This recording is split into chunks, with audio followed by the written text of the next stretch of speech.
Chicken নিয়েছি। এখানে চিকেনের সাথে আমি এখানে লবণ দিয়ে দিচ্ছি পরিমাণ মতো। এর সাথে আমি সয়া সস দিয়ে দিচ্ছি টেবিলের চামচে 2 চামচ পরিমাণ। সাথে দিয়ে দিচ্ছি লেবুর রস এ বাটি আধা কাপ পরিমাণ। সাথে দিয়ে দিব টক দই এ বাটি আধা বাটি পরিমাণে। টক দইটা আমি আগে থেকে ফেটিয়ে রেখেছি। কিছু দিয়ে ভালো করে মেখে নিব। দেখেন বন্ধুরা, আমি সব উপকরণ দিয়ে 5-15 মিনিটের জন্য ম্যারিনেট করে রেখে দিয়েছি। এই পর্যায়ে আমি চুলাতে একটা ফ্রাইপ্যান বসিয়ে দিব। আমি একটা ফ্রাইপ্যান বসিয়েছি। এখানে আমি রান্না করা রেগুলার সয়াবিন তেল দিয়ে দিচ্ছি পরিমাণ মতো। এখানে আমি বেরেস্তা করার জন্য কিছুটা পেঁয়াজ নিয়েছি। দেখেন বন্ধুরা, আমি বেরেস্তাটা করে নিয়েছি। এই পর্যায়ে বেরেস্তাটা আমি চুলা থেকে উঠিয়ে নিব। বন্ধুরা, আমার বেরেস্তা কালারটা কত সুন্দর হয়েছে।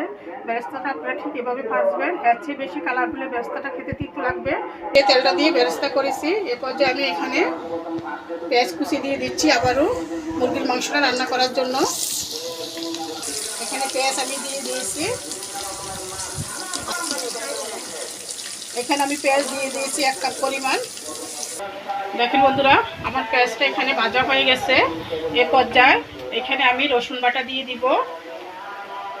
এখানে রসুন বাটা দিয়ে দিচ্ছি টেবিল চামচে 3 চামচ পরিমাণ। আদা বাটা দিয়ে দিব 3 চামচ টেবিল চামচে। পুরা আমি মশলাটা দিয়ে দিয়েছি।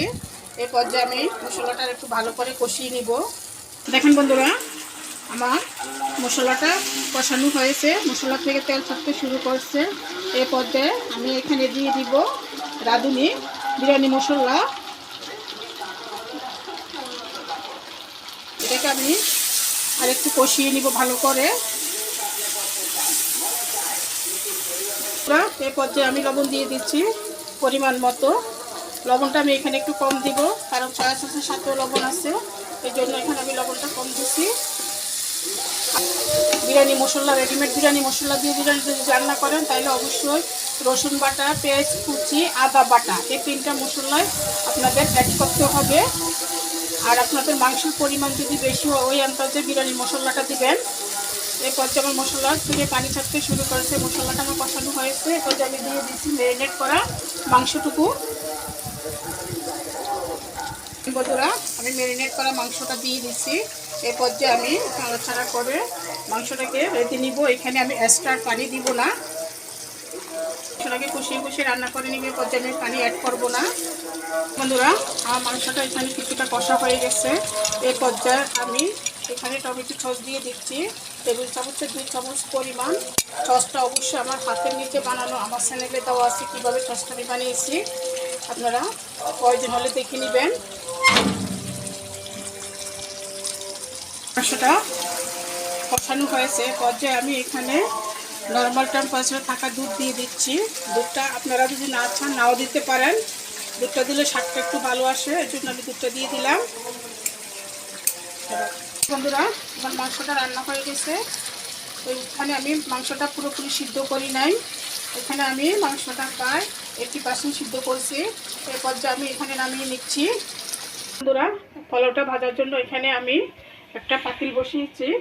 এখানে আমি রান্না করে রেগুলার সয়াবিন তেল দিয়ে দিব। আপনারা চাইলে বাটার বা ঘি দিয়েও করতে পারেন। আমি এটা রান্না করে রেগুলার সয়াবিন তেল দিয়ে করব।